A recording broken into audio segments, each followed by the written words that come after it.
economista, profesor titular emérito de la UBA, licenciado en Economía Política por la UBA, posgrado en Economía, estuvo durante la presidencia de Perón como subsecretario general del Ministerio de Economía, fue mano derecha de José B. Gelbar, después se desempeñó como consultor del Banco Mundial, el Banco Interamericano de Desarrollo y de Empresas, y además tiene la generosidad de despertarse temprano para conversar con nosotros aquí en nuestro programa por Radio Universidad. ¿Cómo anda usted, doctor? Bien, María Miña, gracias por esa presentación. No, ¿Cómo le va? Bien. A mí me va bien. ¿Al país cómo le va? Bueno, los últimos días claramente han sido poner en blanco y negro lo que realmente estaba ocurriendo desde siempre, ¿no? Uh-huh. Es una suerte de condena en la Argentina de incomprensión. Yo quisiera aportar esto, ¿no? La Argentina está enferma de un fenómeno económico de corto plazo, para decirlo de alguna manera, que se llama estanflación. Es decir, la rara situación para la actividad económica de tener estancamiento e inflación al mismo tiempo. Eso significa que la actividad económica está planchada de hace mucho. Yo estimo, la gente tal vez no lo tiene en cuenta porque son cifras estadísticas muy viejas, pero prácticamente el producto per cápita de la Argentina casi no se mueve desde hace 50 años, no es suficiente. En 2020, Rapetti, un economista joven que hace una consultora importante, hizo el cálculo de que en 2020, si bien el producto había caído mucho como consecuencia de la pandemia, el PIB per cápita era igual al de 1974, en 2020. Desde 2020 a la fecha, el crecimiento, como ustedes saben, ha sido exiguo, ha crecido, caído, y la Argentina prácticamente estancada. Por lo tanto, tengo el derecho de extender ese resultado al presente y decir que el PBI está estancado hace muchos años. Cosa que obviamente tiene un número que nos llama la atención a todos a lo largo de nuestra vida, que es el colosal crecimiento de la pobreza, que es una estadística y una realidad de la vida, pero también la declinación de la vida de los sectores medios, lo cual es algo que los sectores medios, que son los que estamos tal vez escuchando esta radio, es lo que sentimos en nuestra vida cotidiana. Una pérdida que nos hace decir que los hijos viven con los padres y los padres recuerdan que los padres también vivieron mejor, en el sentido de que la vida, aparte de la tecnología, que por supuesto ha cambiado mucho, pero la disponibilidad, la alegría de manejar la vida con una idea de un futuro mejor, es algo que prácticamente ha desaparecido.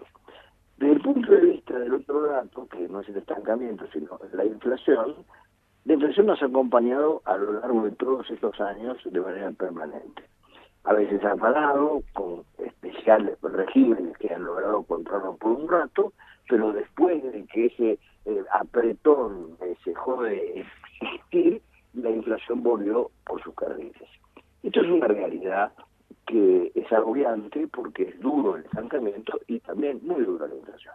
Las políticas que se han aplicado en los últimos años han adoptado lamentablemente una de las dos maneras que tiene la teoría económica desarrolladas para tratar a cada una de las enfermedades.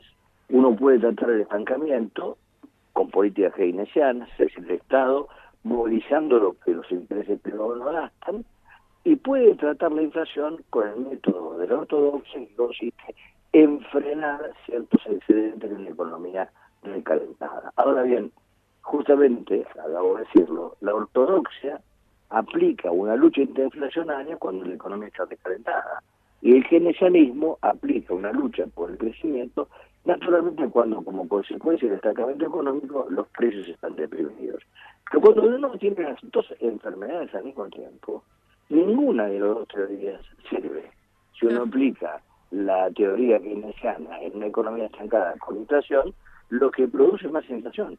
Y si uno utiliza la teoría ortodoxa en cualquiera de sus formas para atacar la inflación con estancamiento, lo que produce es más estancamiento. Pero en ningún caso se detiene ni la inflación ni el estancamiento. Es lo que nos ha pasado a lo largo de 50 años. Todas las políticas económicas fracasan, no porque la Argentina ha sido un bicho raro por la teoría económica, sino porque lamentablemente la política o los economistas no tienen en cuenta que tenemos dos enfermedades al mismo tiempo. Usted me dirá, pero ¿cómo puede ser que esto sea así? Bueno, esto es así porque naturalmente esta inflación es una enfermedad tan compleja, tan exótica, tan distinta, tan absolutamente especial, que la tenemos los argentinos. ¿Por qué la tenemos los argentinos? Bueno, justamente porque hemos tenido la desgracia en el país de convertirnos en una sociedad de traductores. Los argentinos, cuando digo traductores, quiero decir que nos enloquecemos con las teorías muy buenas, extraordinarias, que están pensadas para geografías de la política distintas de la nuestra. No es que seamos especiales, sino que los países tienen pensadores. Por ejemplo, si usted va a Brasil, se va a encontrar con economistas de la talla de Celso Furtado, por decir uno de ellos, que han pensado sus países. A partir de sus países han elaborado teorías. La Argentina es un país de importadores de pensamiento. Hace muchos años, pero muchos años, que ha dejado de tener pensadores. Los tuvo Sarmiento, Alberdi, Mariano Freire, fueron pensadores de la Argentina y naturalmente aplicaron políticas concretas para un país real. Luego, no sé bien por qué, hemos desertado. Fue quizás, y fíjese que son los 50 años, ¿no? Empezó un ejército de jóvenes brillantes a ocurrir a universidades extranjeras donde vivían en campus donde les enseñaban teorías excelentes, pero que naturalmente no eran lo que los países aplicaban. Nunca salieron del campus para ver lo que pasaba en el mundo real. Y esto es una carencia dramática en la Argentina, porque han ganado todo el pensamiento económico del país, aún de aquellos economistas con los que yo simpatizo. Doctor, creo que usted dio en el clavo, como se dice vulgarmente. ¿Por qué? Yo me preguntaba hoy, hace un rato hablaba con Bernardo Kosakov, ¿no? Y hablando sí, gran amigo. Mire, bueno, hablando sobre cómo Argentina se hizo fuerte cuando llegaron los primeros frigoríficos y vieron que necesitaban de otros insumos y se empezaron a armar las fabriquitas satelitales, podríamos llamarle así, en el mejor de los respetos. Ahora, yo digo, esa era una Argentina pensada. Totalmente. Y fíjese usted que de los últimos presidentes que hemos tenido, no conocen nuestro país. Algunos lo llevaron como visitas guiadas a algunos puntos, otros ni siquiera eso. Es decir, más allá de que esto que usted dice, que estudian en otros lados, ni siquiera nos conocen, no conocen el interior productivo, no conocen las cadenas de valor. ¿Cómo van a aplicar o van a pensar algo que no conocen? Por supuesto, pero además, María Virginia, permítame decirle que no solo eso, que lo comparto 100%, pero tampoco conocen lo que realmente hacen los países que ellos creen claro. Por ejemplo, mire, me pasó, y esto es una anécdota que vale la pena, cuando vino a la Argentina el negociador del Acuerdo de Libre Comercio con Chile, un americano de la línea más liberal, digamos, que vendría a ser el Partido Republicano Americano, tipo inteligente, capaz, hizo una larga exposición en un grupo con profesores universitarios de distintas universidades, que estábamos ahí en esa reunión, sobre las ventajas que había logrado Chile con su acuerdo de libre comercio con Estados Unidos. Bueno, la discusión transitó sobre distintos caminos, pero yo me había preparado con una lista que había preparado mi amigo Miguel Ángel Cuervo, un economista, que consistía, estoy hablando de los años 2000, en los subsidios que los estados de los Estados Unidos le otorgaban, escúcheme bien, a la industria automotriz. Llegaban hasta, usted va a creer que estoy totalmente delirante, pero yo tengo las listas, hasta el 50-60% de la inversión en capital de las empresas Ford, Volkswagen, internacionales, de todas las nacionalidades que estaban radicadas en los Estados Unidos. En el país del automóvil, los estados provinciales de los Estados Unidos subsidiaban con cifras del orden del 50 al 60% de la inversión del capital para las empresas automotrices, con la necesidad de erradicar el empleo en sus países, en sus estados, en sus provincias, y motivar para que los empresarios tengan la rentabilidad propia frente a la competencia de rentabilidades de países de mayor productividad, como en ese momento lo era Japón. Pues bien, y por supuesto sería luego China. Naturalmente el economista americano, como son muy honestos, se puso colorado como un tomate y me dijo, tiene razón, porque era verdad, y me aclaró, lo que pasa es que los gobernadores de los estados americanos no saben nada de economía. Totalmente de acuerdo. No podían saber de economía, pero de esa manera competían. Claro. Entonces, nuestros economistas, y me refiero a todos muchos de ellos amigos míos, no han considerado jamás que las políticas de la Unión Europea contienen las siguientes proporciones. En España, usted puede presentar un proyecto de inversión y tiene de movida el 30% en subsidio del capital. Claro. Tiene un crédito en euros a 10 años a la tasa del 4% anual y le financian toda la inflación de esta estructura de que usted establezca.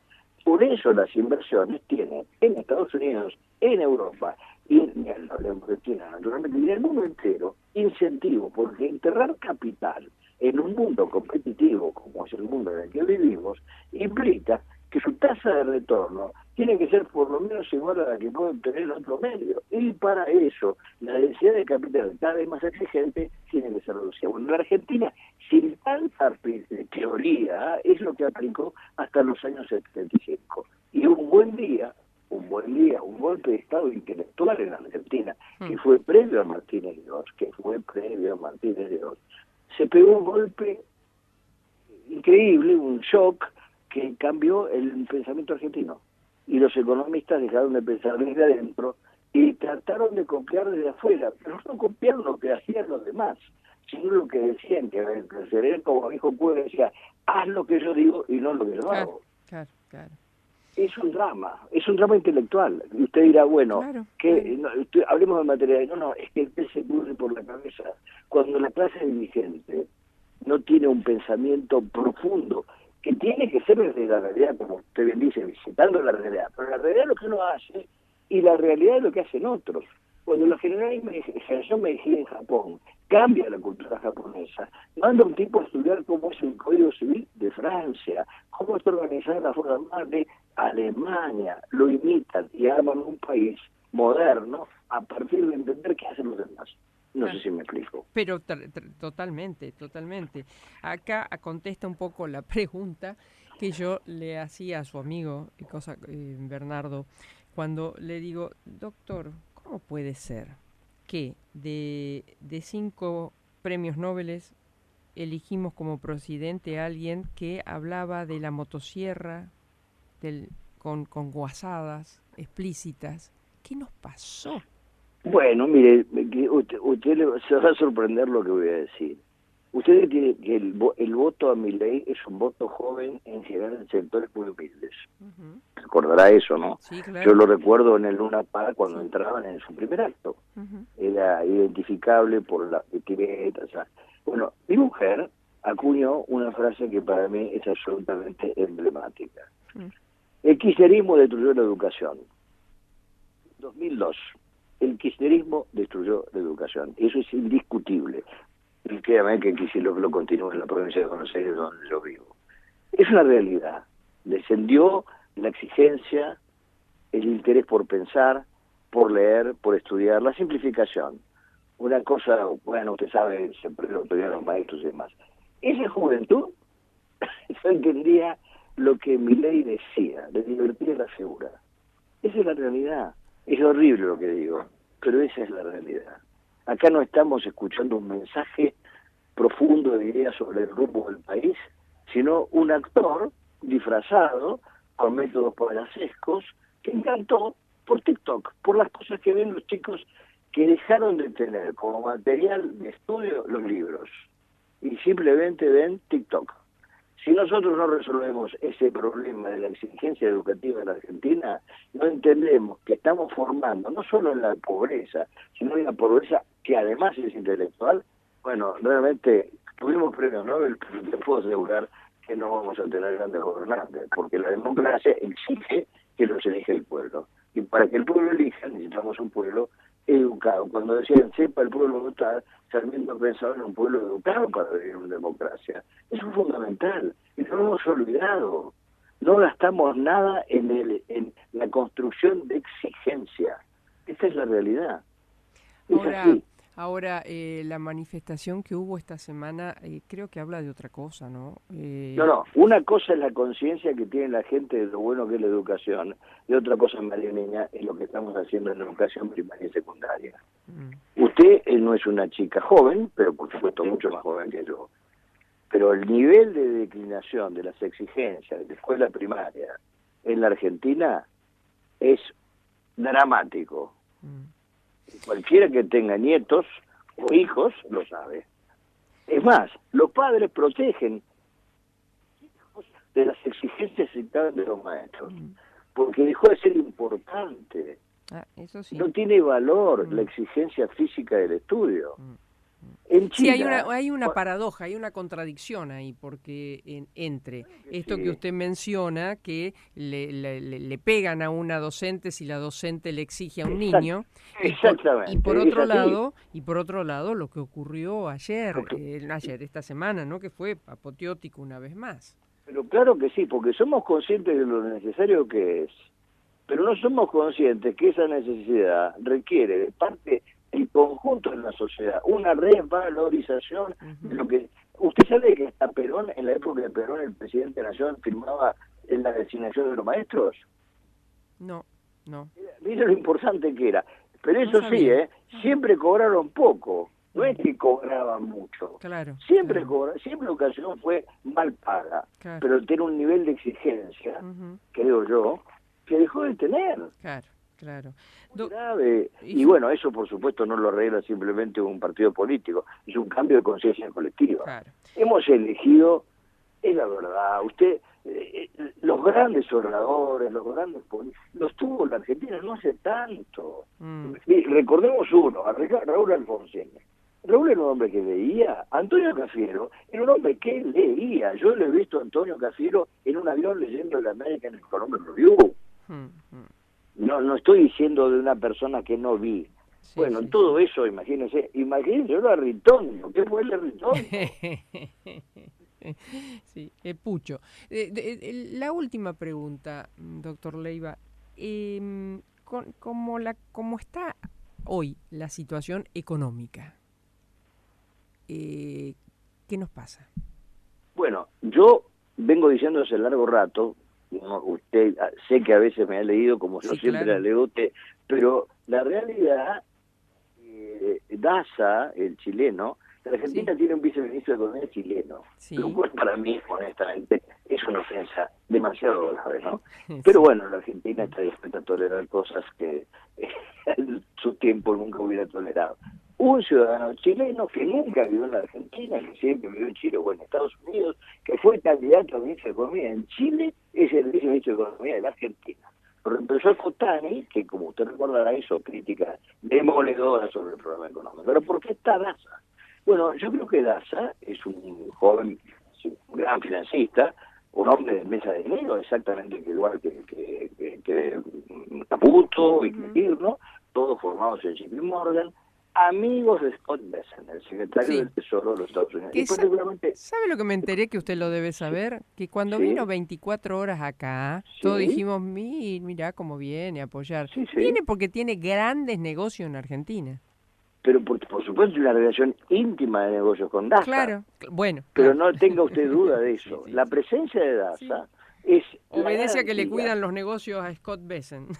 No solo Scott Bessent, eso es todo un grupo de grandes financistas que obviamente protegen sus intereses. La Argentina es un país desconfiado, tienen su supervisor en el interior del gobierno argentino. Y es Daza quien ha tramitado ese viaje que usted contó de Bessent, en el que Bessent, al volver a New York, aclaró que está dispuesto a ofrecer un crédito de corto plazo si la Argentina atravesara por la crisis externa. Muy bien, yo creo realmente que eso es posible, que esa relación existe, esa intención existe, la presencia de Daza tiene ese sentido en nuestro gobierno, un agente extranjero, porque realmente por hoy la única salida para mantener este esquema un tiempo más es ese crédito que yo creo es cierto, me se prometió y se está tramitando. ¿Y qué es posible que ocurre? En esas condiciones, bueno, prorrogaremos una vez más esta misma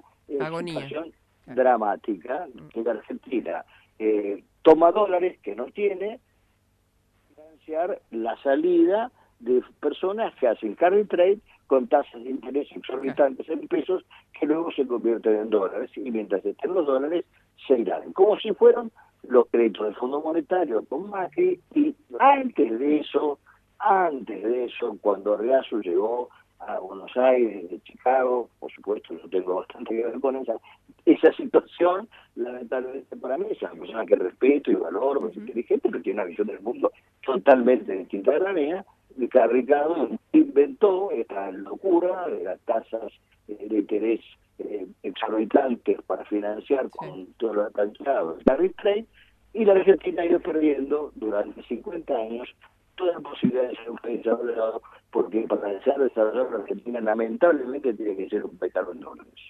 Doctor Carlos Leiva, un placer, muchas gracias. No, gracias a usted por escucharme. No, un cariño, gracias. Hasta luego. Hasta luego. Bueno, ya está Susi Rinesi acá. Uy, creo que hoy se viene con trabalenguas, ¿no? Bueno, qué alivio, porque Marcos me salvaba. No sé con qué se viene.